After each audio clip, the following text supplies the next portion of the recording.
Hello there. Welcome to the Maker Manager Money podcast, a podcast about entrepreneurs, solopreneurs, founders, business owners, and business partnerships, from startups to stay-ups, to inspire entrepreneurs to keep going and future entrepreneurs to just start. My name is Kyle Knowles, and it's a Wednesday night, a rainy Wednesday night. And this episode is being recorded at Kiln in Lehigh. Kiln is totally killing it in the co-working space, and they've just opened another beautiful community in Provo, Utah. You can find all of their locations at kiln.com. Today's guest is Michael Zaro, a serial entrepreneur, founder, and current founder and CEO at V-School and Smash Creative. V-School is an online school where you can master the skills to land your dream career in web development, experience design, or cybersecurity. V-School offers scholarships and apprenticeships to help you break into tech. Their graduates work at some of the best companies in the world, including Apple and Adobe. Smash Creative has helped over 500 sexy companies build their brands, businesses, apps, and websites with the goal of helping them build online empires. Michael graduated from Brigham Young University with a Bachelor of Arts in Latin American Studies. He lives in Utah with his wife, 3 daughters, and a son. Michael Zaro, welcome to the Maker Manager Money podcast. Thank you for having me, Kyle. Great to be here. It's nice to meet you in person. So I just want to start with, these aren't too existential of questions, but who are you? Why are you in business for yourself? And what do you see your businesses doing in the next 10 years? Yeah, so I grew up in Seattle, just a little bit north of there, came down to Utah for school, and originally thought I was going to be a dentist. So I was good at science and liked talking to people, so that was what they told me I should do out of high school. Once I got here, though, I realized I like teeth that are already clean. My parents helped out with the smile and spent a fortune on braces to get me there. So dentistry, I realized, wasn't for me after I tested it out a little bit. Got into tech and really enjoyed it. While I was in the middle of college, started a company. It went okay. I learned a whole lot. And so that was probably the most valuable thing out of it. And ultimately, I got hooked on software. I just realized that you could impact so many more people, you could reach so many more people, and you could build something in a more scalable way. So I got hooked on it, and I don't think I'll leave. Awesome. So the reason you went into business for yourself, though, wasn't just about dirty teeth. It was about something else. What was it that the real motivator to do your own thing? So really, being a dentist is a great career, but you can only help people when you're in the chair. Once you go home, the work stops, your business stops. There's nothing else happening without you right there every hour. And I felt like that would limit the number of people I could help or serve, or the amount of work I could do. And so my parents, some folks thought I was crazy at the time. Like, it's a great career, you should just do it. But I felt like I wanted to do more. I wanted to help more people. I thought I had ideas, and I thought that was too strict a path for me. So went into business for myself so I could, chart my own path and come up with crazy ideas and see if they worked. So let's talk about the beginnings then. You graduate from Brigham Young University. Were you doing anything entrepreneurial before college, or did you start doing stuff after college? I was always the kid who was like reading books from the library about how do you make money mowing lawns and selling lemonade and spinning up all kinds of other crazy ideas. So I was always hustling, trying to do something to make some money. My parents did a good job. They provided what they could and gave me tons of guidance and support. Didn't always have the most financial resources. And so if I wanted certain things, then it was my job to earn the money to get those. So that drive was kind of instilled in me early on. So when I got to BYU, I was going down the dentistry track. I got into software while I was there. I tried my first startup before I graduated, and it went okay, but we were about 15 years early, and ultimately it didn't work out. What was it? So think of it like Uber Eats. I was tired. I was really busy. I was working full time. I was consulting on the side, and I was still trying to get reasonable grades.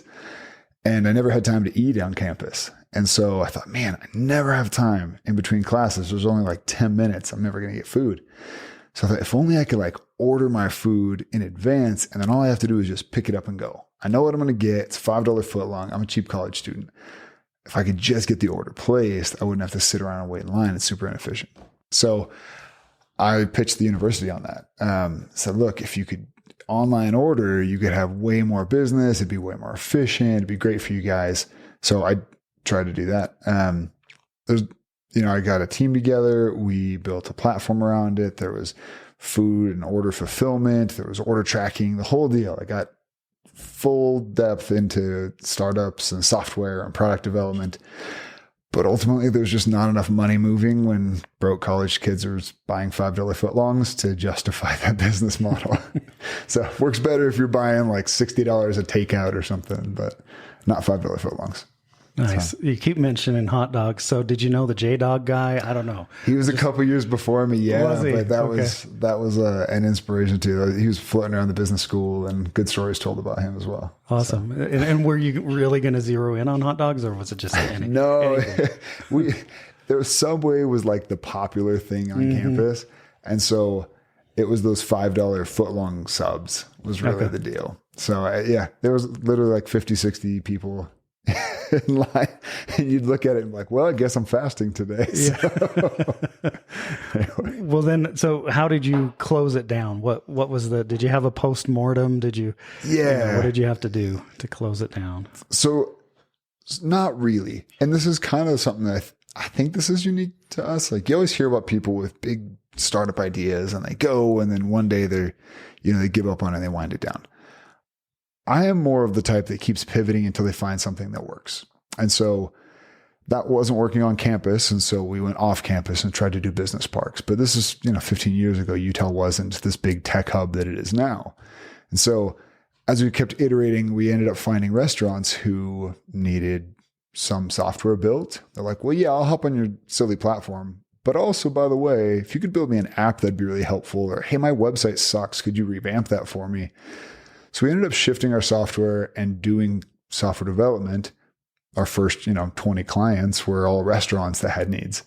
And then we realized we could pay the bills with that. And so it turned into just a dev shop. I partnered up with another guy. He had an existing dev shop. And so we kind of pooled it all together. We had intended make some money doing that and then continue to fund the startup. And ultimately, we had other opportunities that were more exciting and seemed like they had more potential. And so we just never wound back up the startup. The dev shop was the engine for several other businesses that we started and grew from there.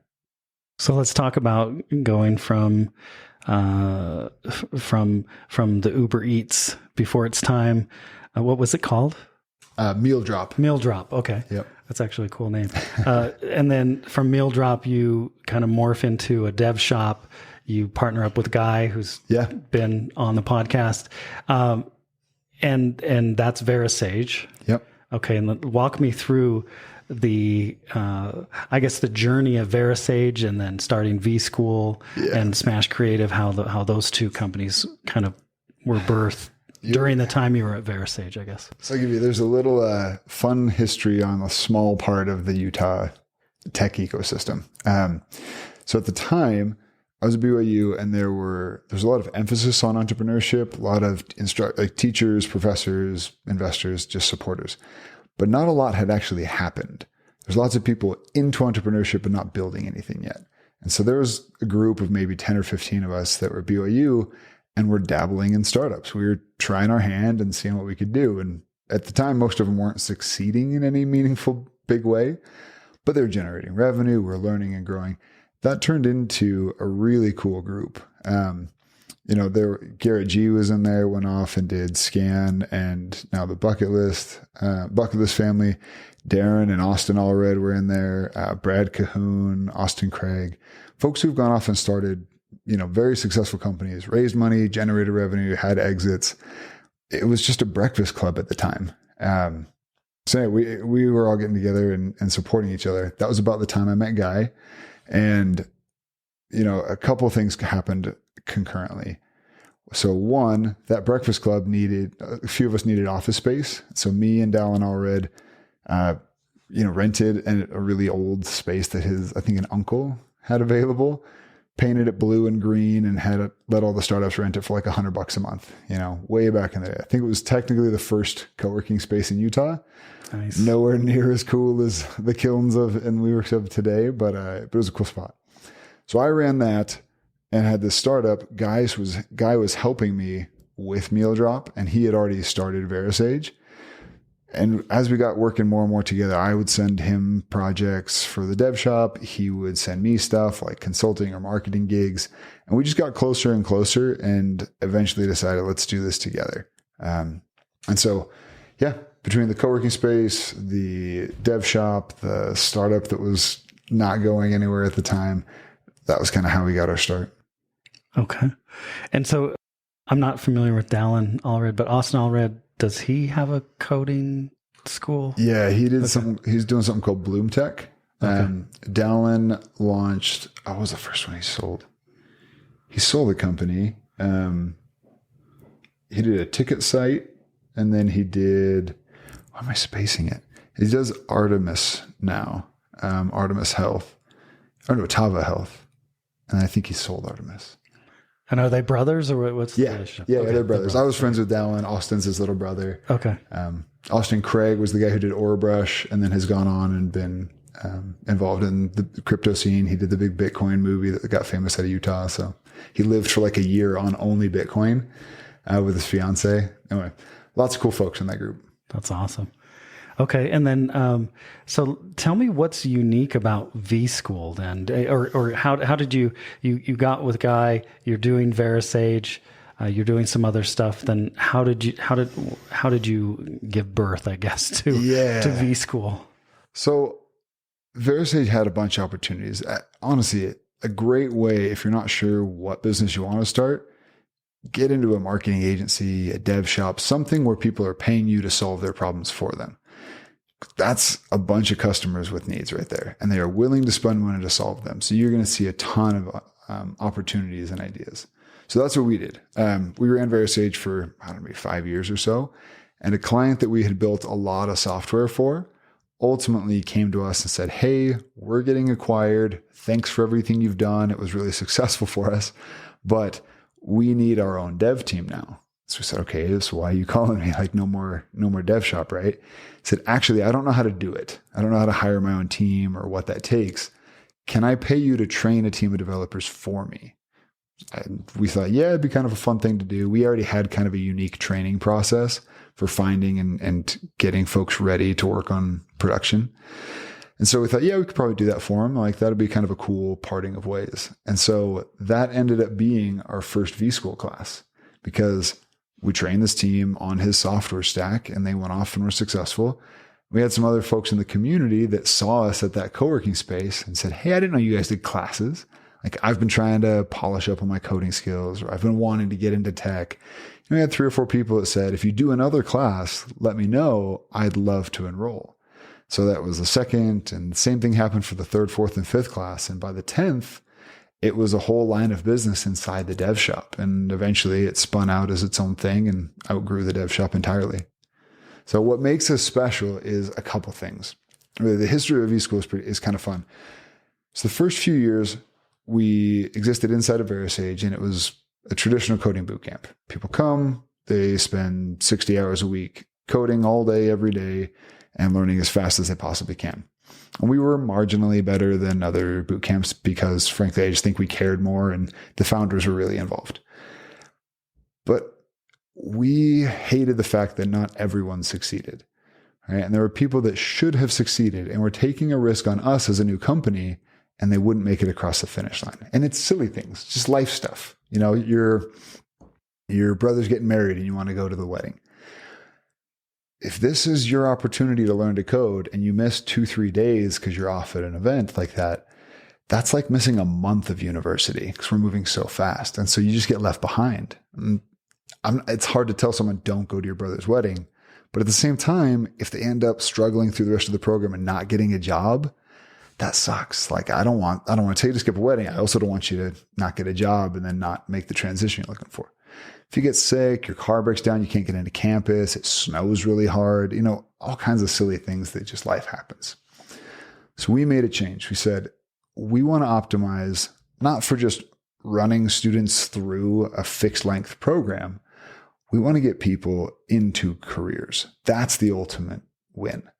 Honestly, if a student gets a certificate or a grade from you, but they're not employed, it doesn't really matter. No one's happy with that outcome. The school they got the tuition money, but hopefully they feel bad because they didn't really deliver on the promise. The student's pissed because they didn't get a job, and that's what they were trying to do.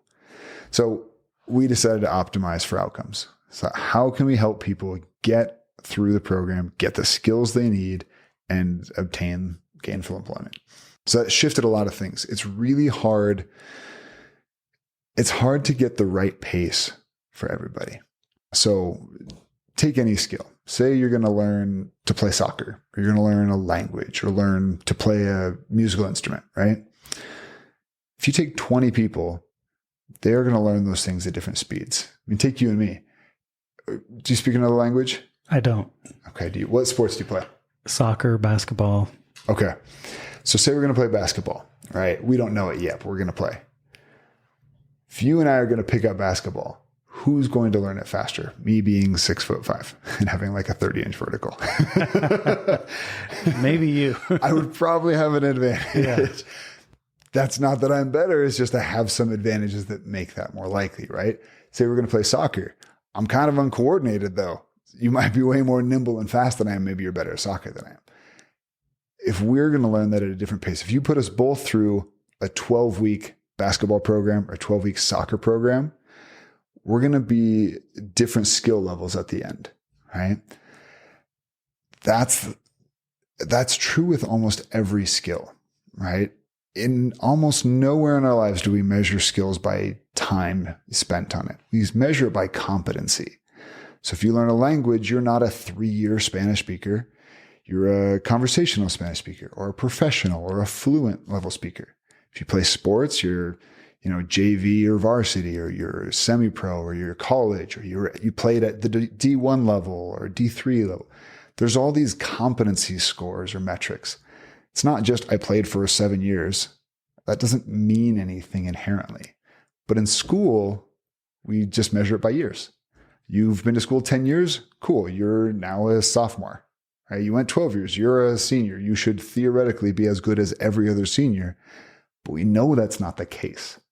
You can take the end of every semester and there's a distribution of how students perform. Getting back to our coding school, we saw that as well. After every week of content, you see this distribution. Some people have nailed it and they were bored on Wednesday because they already get it. Other people got it, but it took them until Saturday. And other people ran out of time, didn't really master the skills. And Monday we were hitting new content. And so they started to get left behind.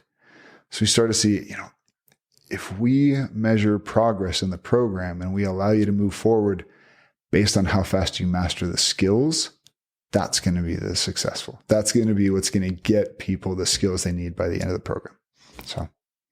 So then what happens? I guess explain to me, first of all, how you get paid, and do you just get paid later if someone's going to take 2 weeks to learn a skill versus someone that takes 2 days to learn a skill? Yeah. So that's, there's one price. So it's up to us to get you through the program at the right, if we accept you in the program, it's because we believe we can get you through the program in a reasonable amount of time. We can get you into industry. It's up to you how good a deal it is. Okay. It's to the student's benefit to get through the program as quickly as possible. And because every week you're at V School costs you money. So the average student, the average outcome of V School is about $70,000. Okay. Just for round numbers, say that's, let's round down to 60,000. So that divided by 12 months means it's about $5,000 a month. Every month you stay at V School longer than necessary is $5,000 of opportunity cost. So you don't want to linger. You don't want to spend a year or 13 or 14 months. You want to blitz it, get your butt into industry and making money, because you will continue to learn for the rest of your career. You might as well be getting paid to do so instead of sitting around at V-School. And we're the same way. We want you to get done and get on with your life. So if you did take longer than a year, it's not that you had to pay more. It's just you're still there. You're not making money. You're not out in industry. It's a waste of your time. Like the opportunity cost is huge. In fact, that's what happens at university. It's supposed to take 4 years. Average student takes like 5.5, 6 years. There are students that even take 6 or 7 years, if they're working or if they had to retake classes or if they're just not really pushing hard. Fact is, if you spend 5 years at university and you could have done a school like V-School and got through it in 1 year, you've got 4 years of opportunity cost, 4 years of missed earnings. Even if that's a $60,000 job, that's $250,000 that you are missing out on. That dwarfs whatever you paid in tuition. Right? People talk about student debt and racking up expensive tuition costs. That's a fraction of the expense of college. The real expense is wasting years of your life in potentially prime earning years, getting drunk and hanging out. Right. Just get on with your life. Go be productive. Yeah. So there is a top limit on how long you can be at V-School, and it's well beyond what it should take you if you're putting any meaningful amount of time in. What's the fastest someone's completed V-School? So we measure full completion as start to employment. So there's the milestone of finishing the skills portion, and then there's, an apprenticeship and work experience part, which is unique about us. But full journey, we had someone finish it in just under 3 months. It was like 2 days, less than 3 months. Cool story, actually. She was blind. Legally blind, like couldn't see. It was incredible. I had her show me like 3 different times how she did it, because it was incredible to me. So she had headphones. She would hear it auditorily. She was exceptionally good with her keyboard and navigating, because a mouse was not very productive. And yeah, I think a couple reasons: super smart, super hardworking, just really disciplined. Also just think she wasn't as distracted. She put in the work and really wanted it to happen. She did terrific. Fantastic example, and still has the record for fastest time to industry. That's awesome. What's the oldest student that you've put through V-School, do you think? I don't know the exact age, but someone probably in their 50s. There's a couple that might have been in their 60s, but I'll give them the benefit of the doubt. So I'll say they're in their 50s. Awesome. And what was the reason that they went to V-School? So most people come, there's a couple of broad groups. There's folks that know what they want to do. They know it's something in tech and they just want to get there as fast as they can. Or they just know college is not for them. It's one of those two things. They're the young folks. Then there's folks that are somewhere around 30, 25 to maybe 40. They're kind of mid-career changers. They did something, they don't love it, or they've kind of reached a peak. They've kind of done everything they can in that industry. The folks that are beyond 40, a bunch of different reasons. We've had some folks that are coming back after a successful career and just wanted to become more technical, never had the chance to learn, and it was more exploring it. Some want to do it for a startup. They want to be able to build it themselves. They don't need to rely on other people. It's just they want to run their own show. We've had other people who just were still working and were tired of working with their bodies. They were in construction or they're driving or doing something that was just harder as they got older. And so being able to sit at a desk, be in an office environment was, more conducive to them. So. Okay. And so do you have cohorts, or is it just one person going through the curriculum by themselves? Yeah, great question. So that was one of the key things that changed when we shifted from a time-based model to a mastery-based model. In mastery-based, we don't have cohorts. So there are start dates once a week just to facilitate onboarding and all the kickoff things. But you move through it as fast as you prove competency. And so as fast as you can demonstrate the skills through technical interviews and other assessment means we have, you move forward in content. So 2 people that start on the same day could end on the same day. They could end months apart from each other. It just depends on how fast they're able to acquire the skills. So it is online, but how much human, actual live, either in person or over Teams or Zoom or whatever, how much of that happens? Yeah, there's a really good mix. So the core content is asynchronous or recorded. So that's what allows people to move through it at various speeds. If you needed a live instructor to get new content, we wouldn't be able to have hundreds of students moving at different speeds and, watching things over and over again. So the core content is asynchronous and recorded, but there are daily check-ins with small groups. There are one-on-ones. Each student has an instructor and a career support person assigned to them. So they have a dedicated resource for any questions they have. There's large group meetings. There's workshops. There are things that are done during the business day, nights and weekends. Really, we have as many different ways of learning as possible so that you have a buffet of resources in front of you and the student has as many barriers removed as possible and they can focus on learning as fast as they can.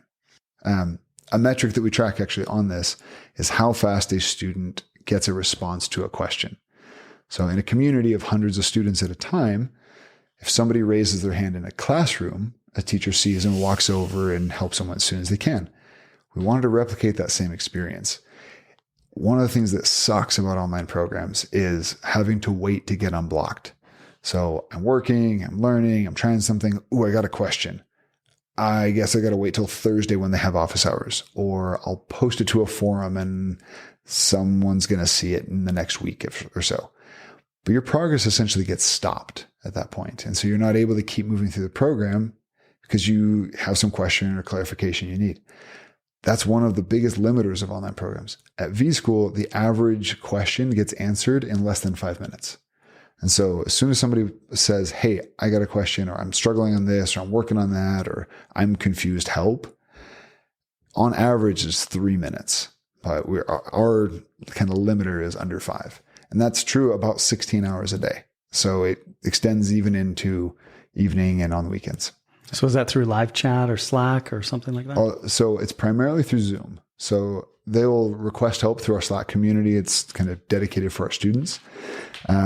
But usually if it's not a really quick and easy thing, they'll hop on a Zoom call immediately with an instructor, a TA, a staff member, a career support person, and get live one-on-one help within minutes.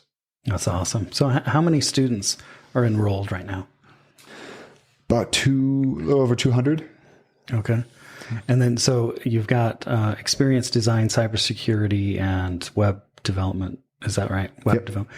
And so out of those three categories, the 200, what's the rough percentages of those three different programs? We started with the JavaScript web development program. And so that was our big program for a long time. We recently launched cybersecurity in June, I believe, and it is on pace to pass the user experience design program already. Experience design is a great program. I feel like it's still misunderstood. People aren't sure if it's like, some people think it's just graphic design. And I'm like, I don't know if I'm artistic enough for that. They don't realize that it borders on product and there's like business and analysis in it and you're testing conversion rates. There's so many different parts of it. I feel like it's still not really well understood. People know what coding looks like and they know what cybersecurity looks like from a bunch of, or what they think it looks like from, movies and TV shows. UX design is still something that's, I think, a fledgling space that has a lot of opportunity. Okay. And then, so how many of those students do you think, what's a rough percentage are full-time? That's what they're doing full-time. It's a good question. So I don't know off the top of my head. So it used to be more students were part-time, and through COVID that shifted. So when we went online at first, we had lots of students that were full-time plus, 30 to 60 hours a week. And then as COVID went on, people started taking gig work and working from home, and like their relationship with work changed a lot. And so as a result, we have a lot of people that in the last year or two have come to us that are going through the program more part-time. But it's because of the way our program is structured, there's not just a part-time or full-time track. We have people anywhere between, 15 or 20 hours a week, all the way up to 60 plus. And so there's a nice spread between there. But I'd say probably a third are full-time and probably 2/3 are part-time. Okay. And then as far as the web development, the JavaScript, are there other languages that they learn as well, or is it just mostly focused on JavaScript? JavaScript. Yeah. We used to, when we started, we were Python, and then we switched to Django. In fact, this is one of the things I think is really helpful. So our dev shop primarily did Python. So when we did our first program, our first class was Python because that's what we needed to teach them for the client. And then the subsequent classes, that's what we were good at. And so we just continued to teach that. What we found was a couple of things. When someone is breaking into industry and doesn't have a lot of prior experience, the employer is taking something of a risk on that person. So they want to have as much confidence as possible that they're going to be able to add value. They don't necessarily want them to touch the data on the back end. They update the website, add features, fix bugs. Those kinds of things are safer. And so we wanted students to be able to demonstrate those skills. So we taught a framework called Django. So that's built on top of Python. It helps students, demonstrate their skills more effectively. A little while later, JavaScript was getting more popular, and a framework called Angular was a really big deal. And so we adopted that into the curriculum. Learning 2 languages, though, we ultimately decided was more learning curve than was necessary. Our job is to maximize employment. It's not just running students through some curriculum or whatever we felt like we were good at. We should be teaching what is most effectively going to get that student a job. And so as minimum learning curve as possible, maximum value and product that they can develop is going to be that's the ticket. So JavaScript front end and back end is really, really helpful because the same approximate syntax allows them to build more and be productive faster. So. And they can learn other languages from JavaScript. 100%. In fact, in the job search, so we have what we call stage 1, which is where they learn all of the necessary skills for the career path they're in, whether it's, web dev, design, UX design, or cybersecurity. And as soon as they've proven competency of all those things, they move to what we call stage 2. So that's where essentially we found if you were teaching English before this, or were a truck driver, or were coming out of the military, you might have all of the skills to get a job now, but you don't look the part on your resume, right? You've got 15 years of English teacher and nothing as web developer. So it's hard to look at that resume and say, yep, I'm going to give this person a shot. So we realized there's going to be a gap of perception, even if they have all the skills. And so we developed what we call stage 2 to really build that out and make a more robust process so that the journey from wherever you were before into a career was a continuous journey, almost like a conveyor belt, where every step was accounted for. So in stage 2, where you're building experience, you're going to be working on projects, you're going to be doing internships and apprenticeships, you'll be doing contract work, and you will get exposure to other languages, other tools, resources. We had a student who really wanted to learn .NET. His dream job was a company that required .NET. We did not teach him any of it. He learned everything he was supposed to in our curriculum for JavaScript, and it taught him how to learn. And then in stage 2, he studied his butt off and learned .NET, and like 2 months later had a job with that company. So was he an expert .NET developer? No, but he learned everything needed and showed them, if anything I don't know, I can learn. Just give me a minute and I'll handle it. And that was super appealing, and they hired him. So that's really cool. So a couple more questions on V-School, and then we'll I want to talk about Smash Creative and some other things. But so what in your background helped you have the confidence to start basically a programming school? I mean, to begin with, it was a programming school teaching developers. And I know you probably, you started that with Meal Drop, I guess.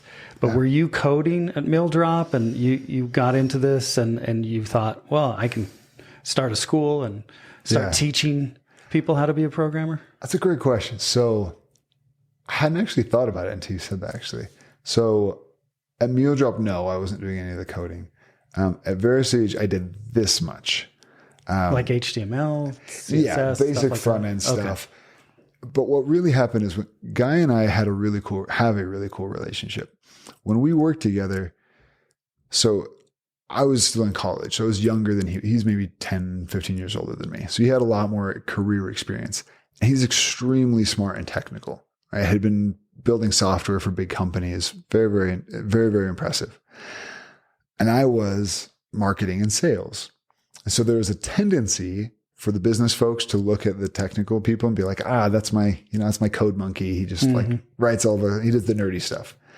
There's also a tendency for the technical talent to look at the business folks and be like, this is just that sales guy or whatever. Like he doesn't actually have skills. He just schmoozes people or talks, So there's sometimes angst between those two groups.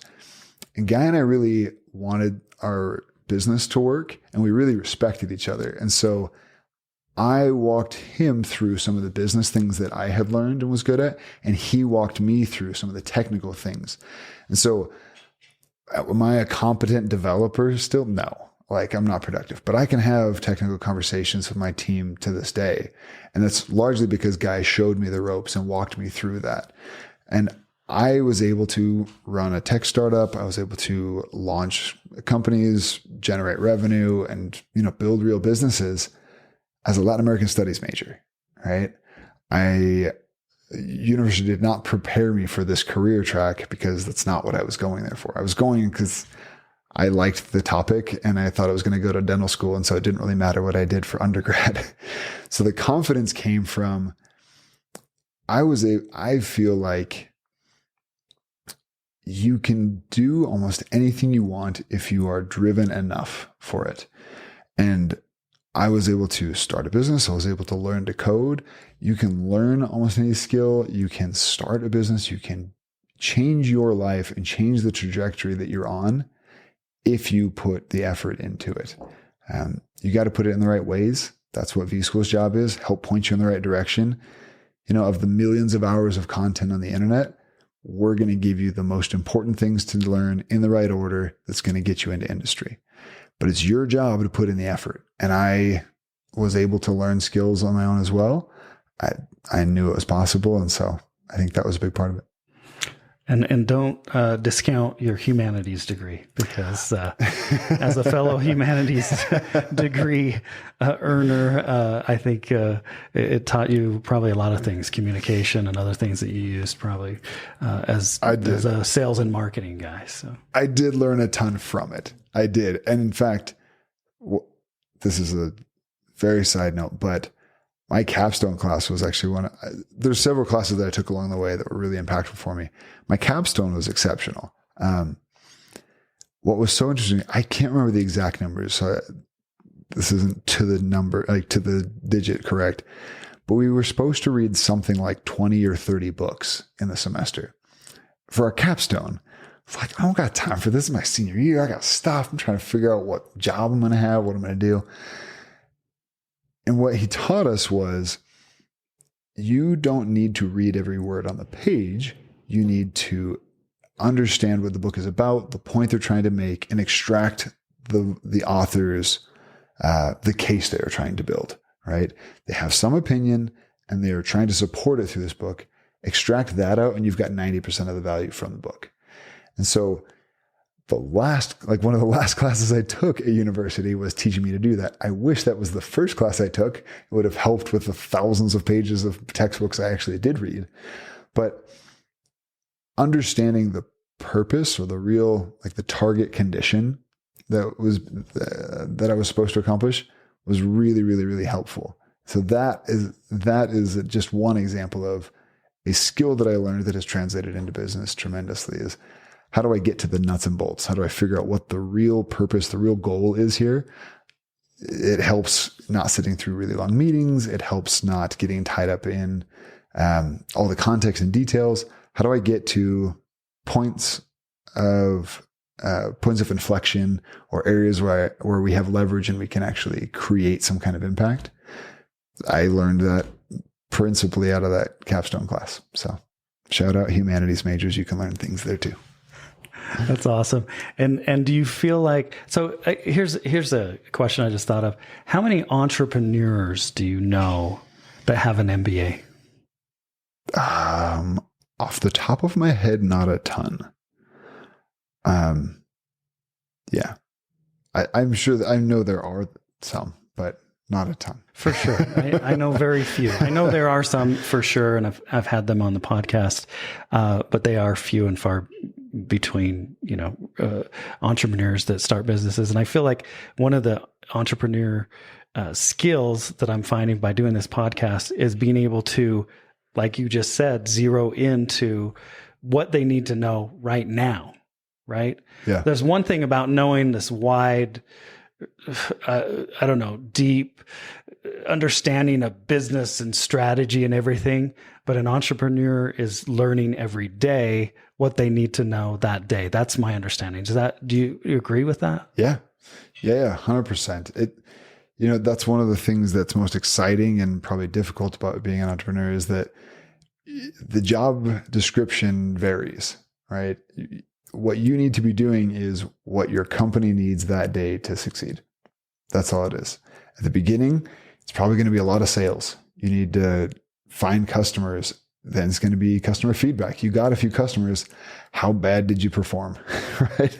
And then go and fix those things. Then you're going to be getting better at product development and fixing what you're offering them, right? Once you get the hang of it and you've got a little model that works, you got to get really good at hiring. You got to build a brand so that people want to work for you. There's a million different skills and it changes. And that's one of the things, some people start businesses just for the money, right? And it's exciting. If it works, you might make some money. But there's a lot of better, more efficient ways of making money than entrepreneurship, or at least more sure. I would be an entrepreneur anyway, even if the money always sucked, because I've never grown as fast as I have as an entrepreneur. You have to learn new things, and people are relying on you. Right? All of your team and your employees and their families, your customers and the people that rely on them, they need you to succeed and to continue to be excellent. And you have to learn and grow at every stage of your business. And that is addicting. Like I want to learn and grow and be the best person I can be. And entrepreneurship has been a terrific method for driving that in me. That's really awesome. So how do you stay on top of things, and how do you learn things? Are there websites you go to, blogs, people you follow? What's your learning process? Yeah, all of the above. So, it's changed over the years. I do try to learn from all kinds of different places. There's folks I follow online or I read about, but I think one of the biggest things that has helped me is realizing you don't have to be a master of something. I think Alex Hormozy said something about this where it takes maybe 20 hours to be good at to be competent at something.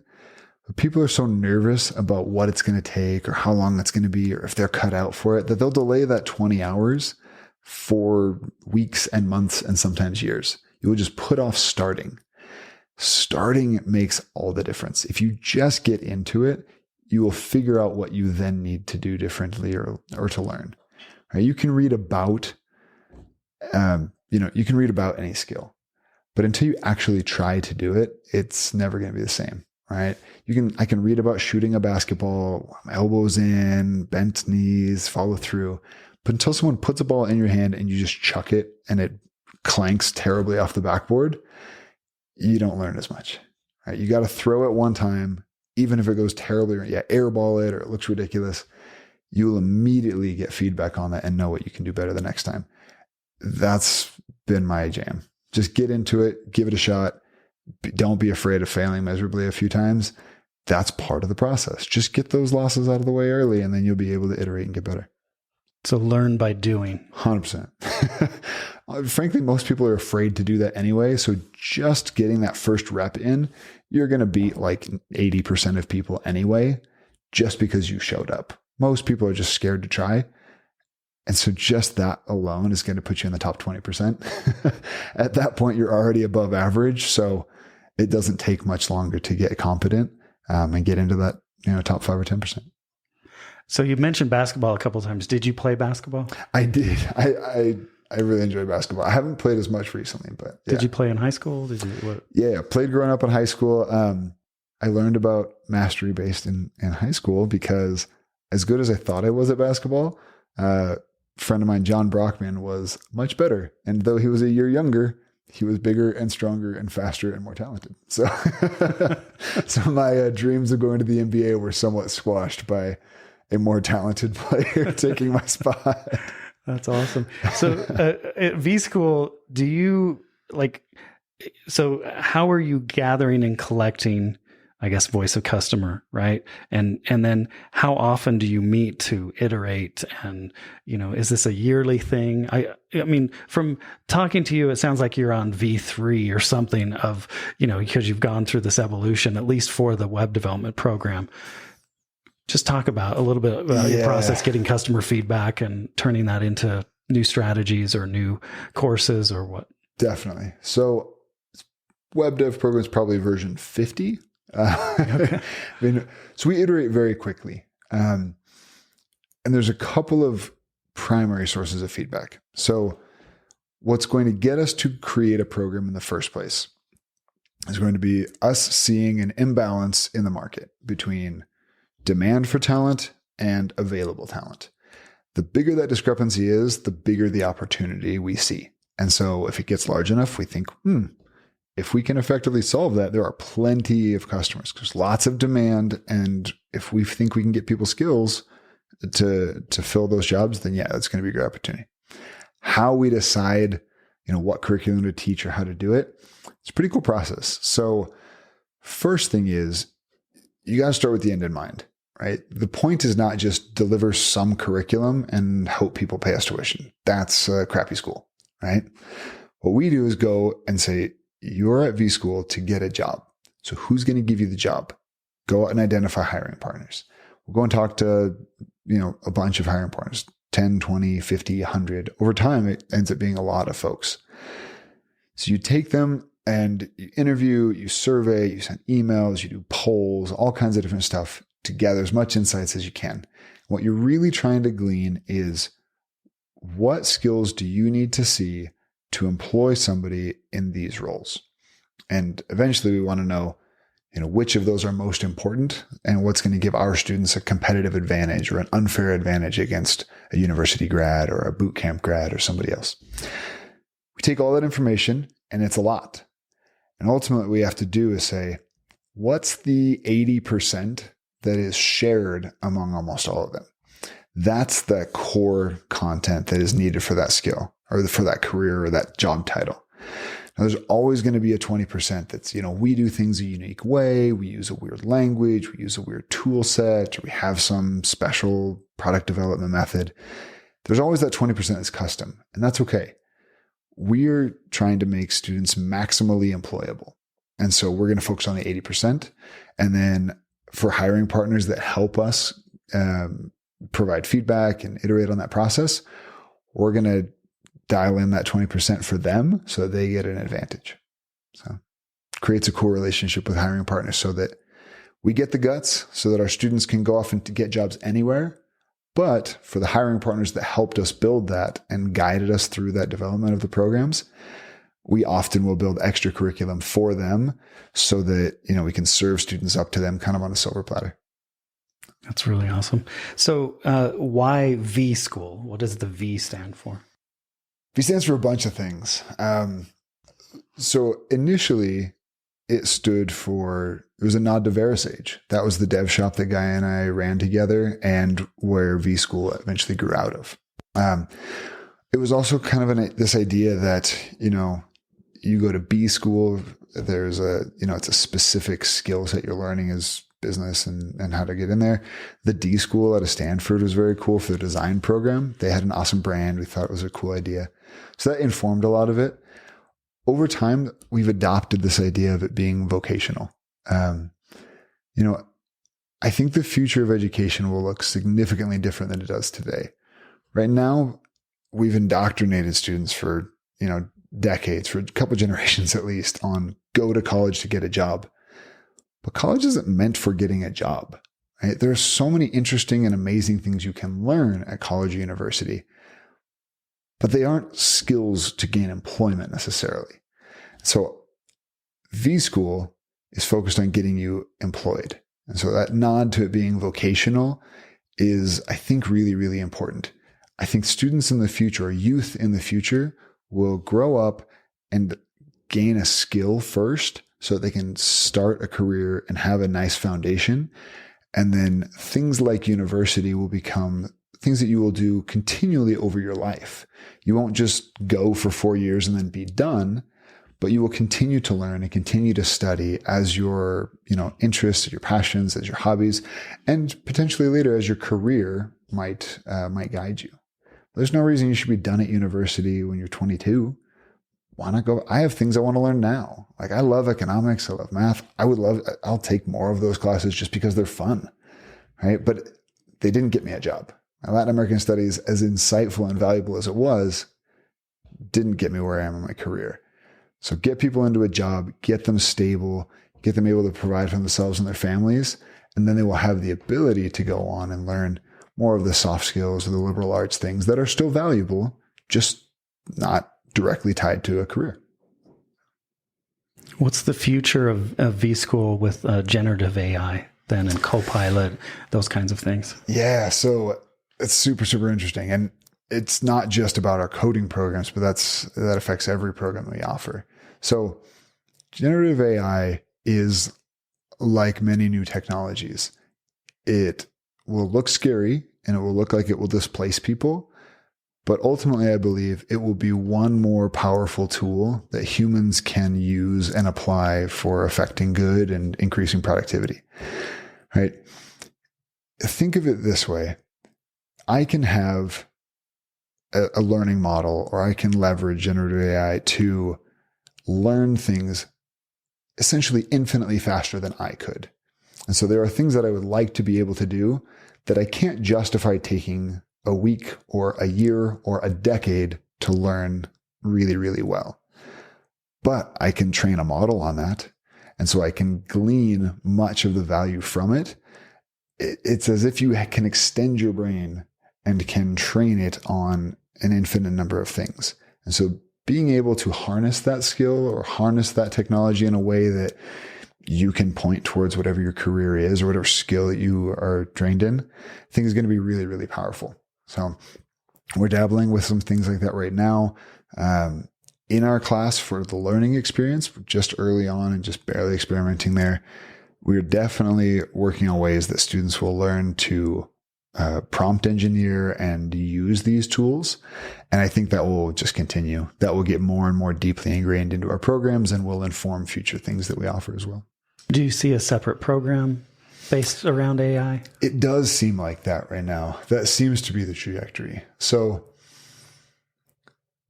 when we decide what programs we're going to offer, they're not going to be the very bleeding edge of things, right? Because markets change really quickly. Like I said, we look for a huge imbalance between talent available and talent that's being demanded, right? And so for really new things, there are killer jobs that pay a lot of money for, AI specialists, prompt engineers, that kind of thing. But there's not the volume of them yet. And what the skills needed look like is not always clear. Like, it's really variable, and how you demonstrate that is not a known pathway yet. One of the values of V-School is that we're demystifying the path to a career in the tech industry. And so that's not clear yet on AI. There's new tools all the time. There aren't clear winners. There's not one platform to rule them all. And so we can teach you something that may get replaced in a week or a month.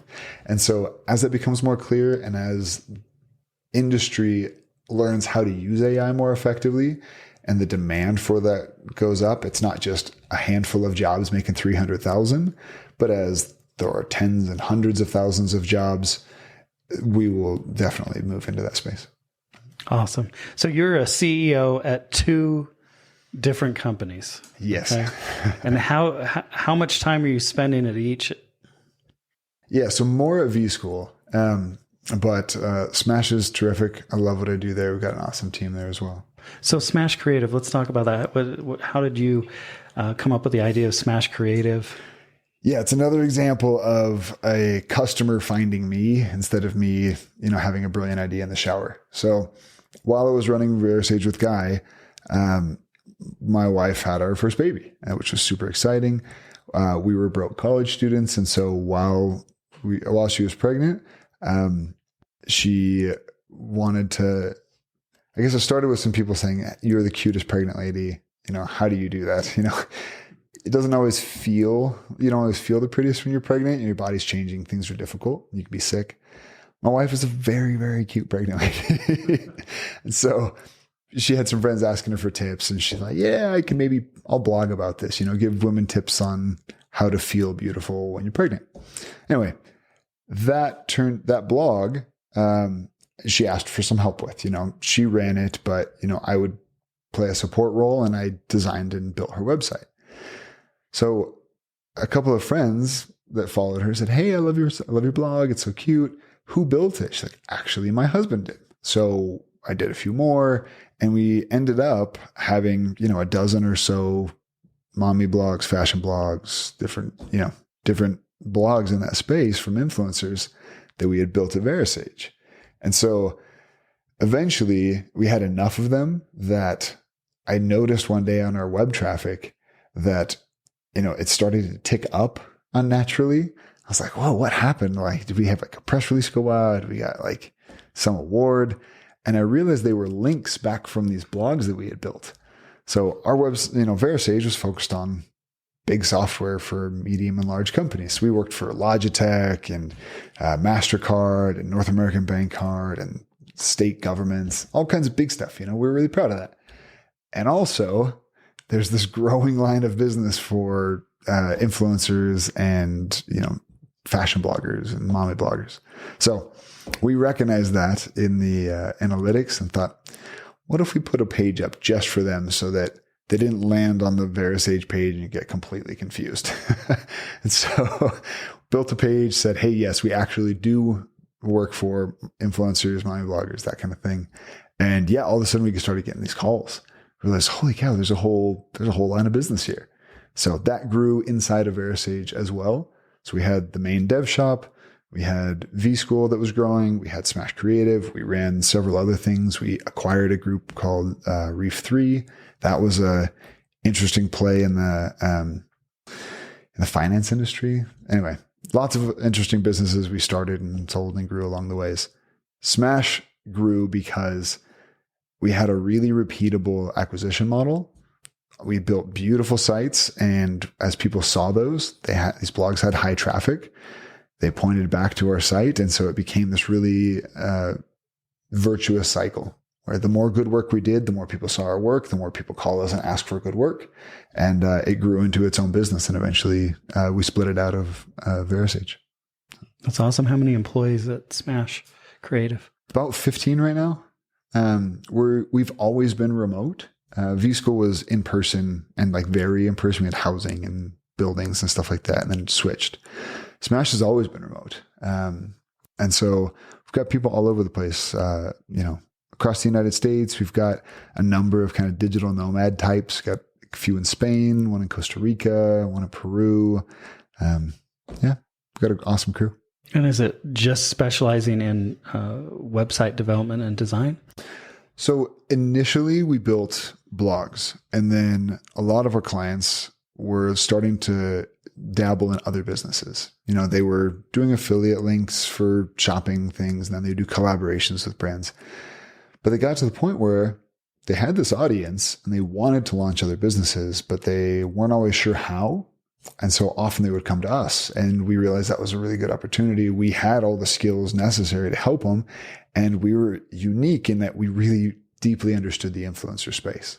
And so, we started working with tons of them. So they would use their audience and their following, usually on Instagram, and they would launch, a line of athletic clothing. They would launch a line of hats, of makeup, of purses, of anything they wanted to do.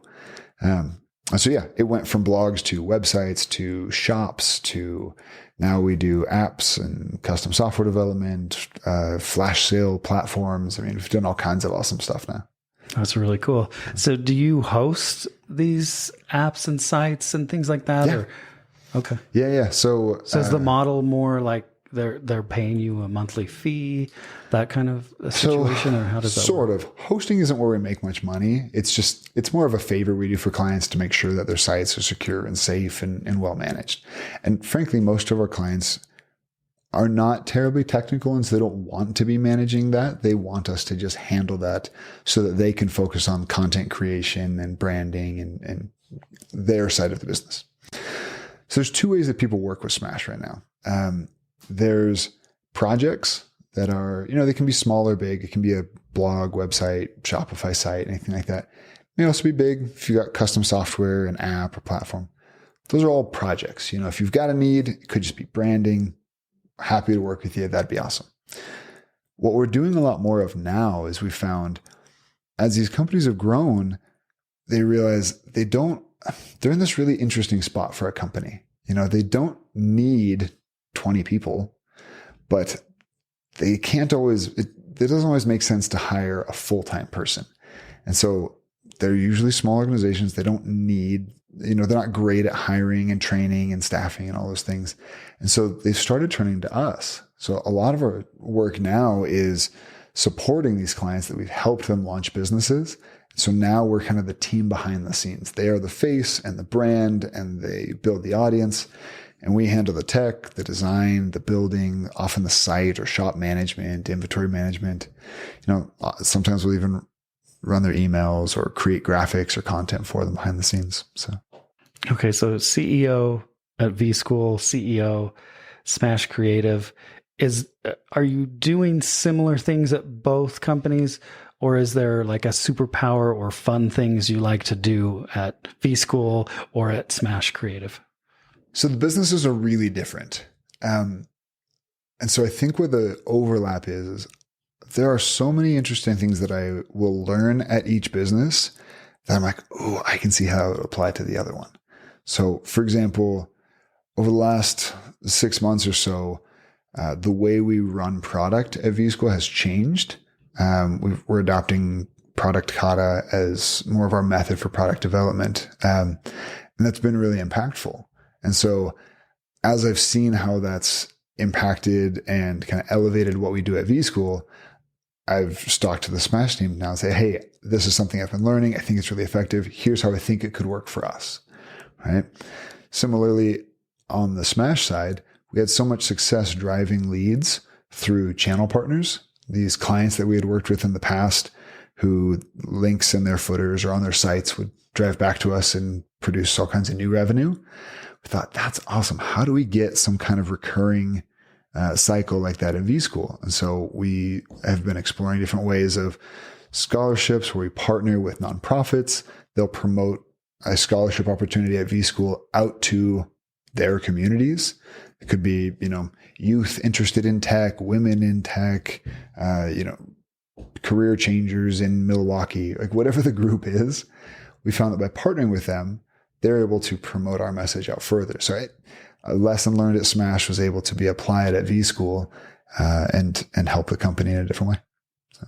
Okay, just a 2-second description of product kata. Is that what you said? What I've never heard of it before. So yeah, so I'm not the expert. This is something that I'm learning on as well. But really, there's two things that strike me that are valuable about it. And this is probably not the correct pitch for it, but there's two things. There's a big difference between strategy and planning.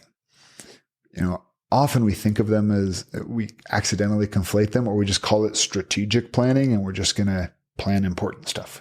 But really, planning is just deciding a list of tasks that you're going to accomplish. Strategy is deciding which tasks you should even bother doing, right?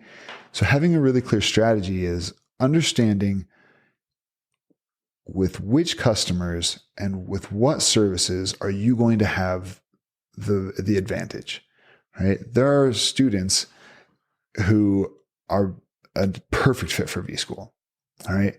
Someone who is driven, who is focused, who wants to change careers quickly. That's a perfect student for us. Somebody who wants the university experience and whose parents are paying for it and doesn't know what they want in life is not a great student for us. They should just go to college and screw around for 5 years, right? That's not what we do.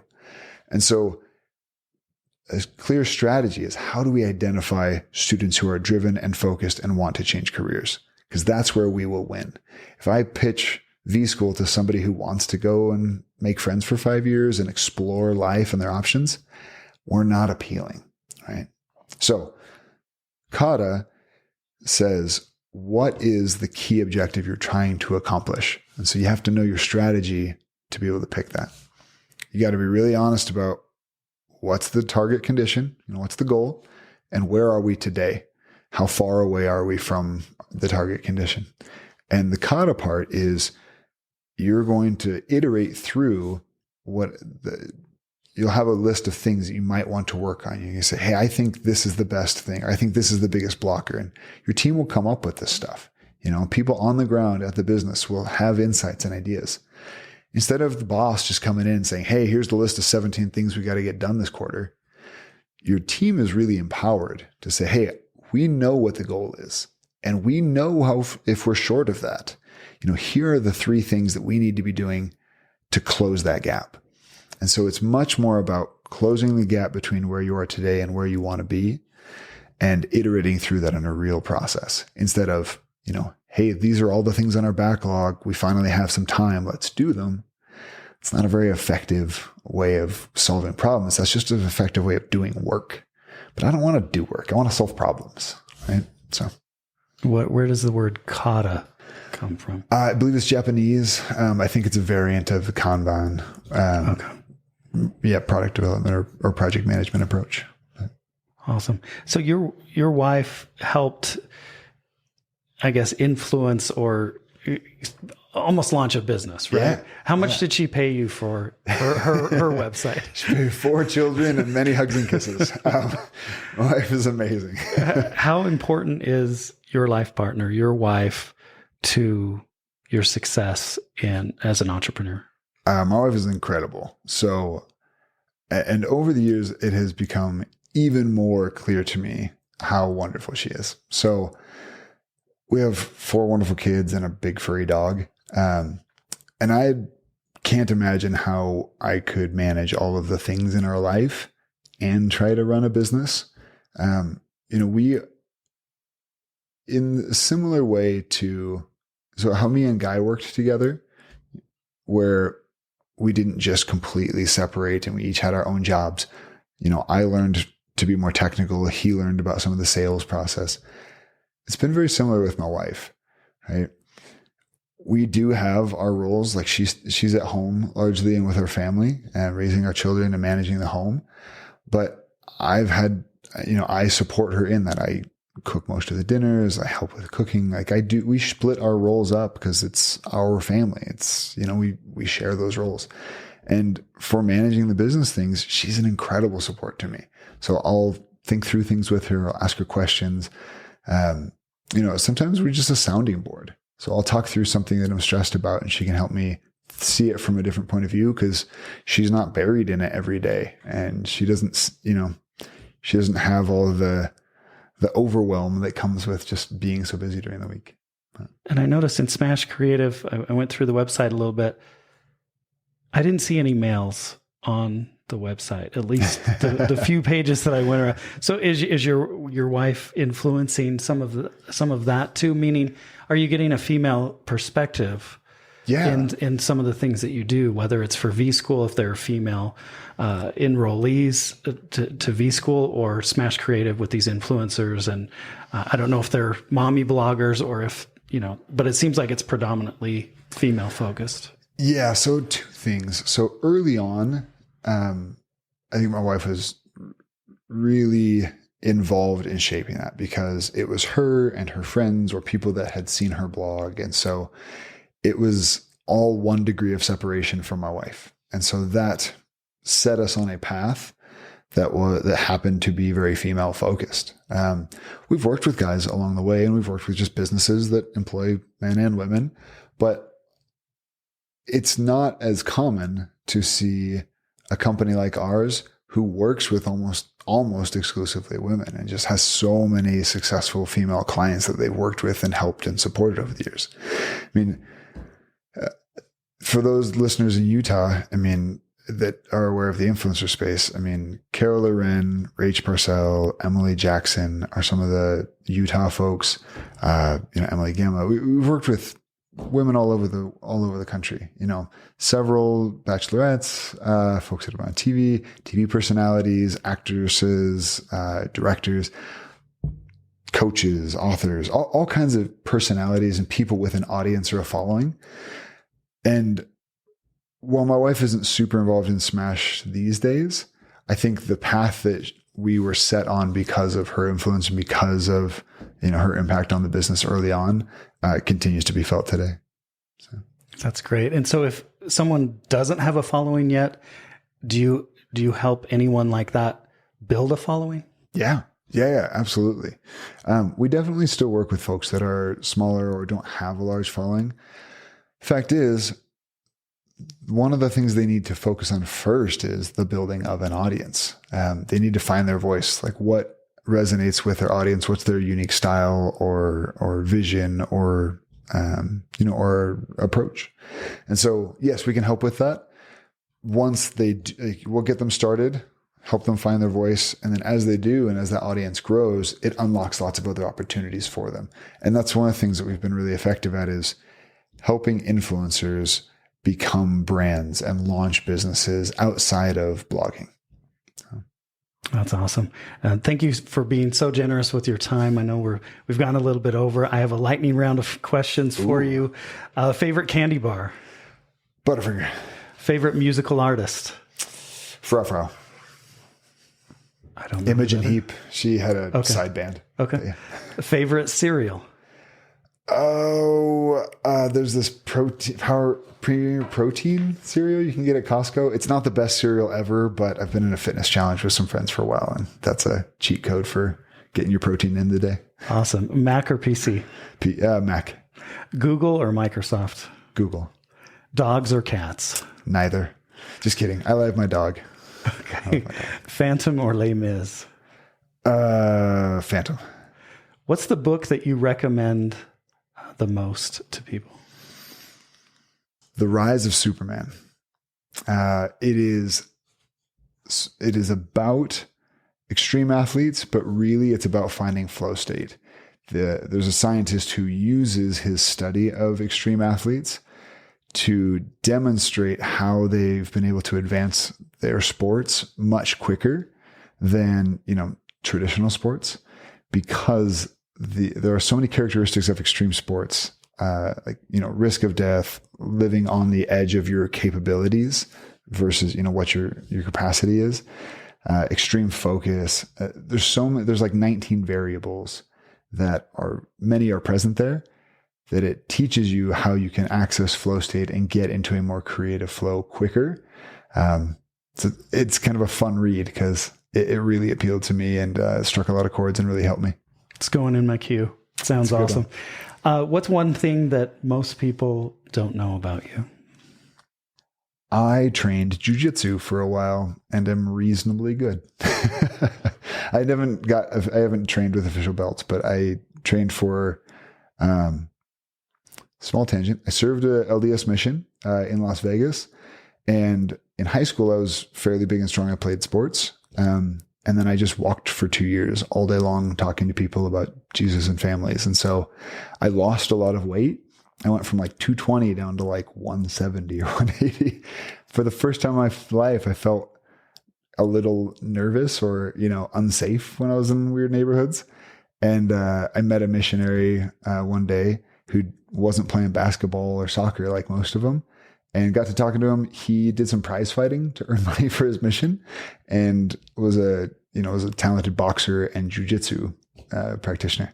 So he taught me like once a week. We have a little bit of time off, a couple hours a week, and so he taught me for a few months there, and then I looped it into my training. And then after I got back, I did it a few years at college, and not a normal thing I think tall, gangly people do.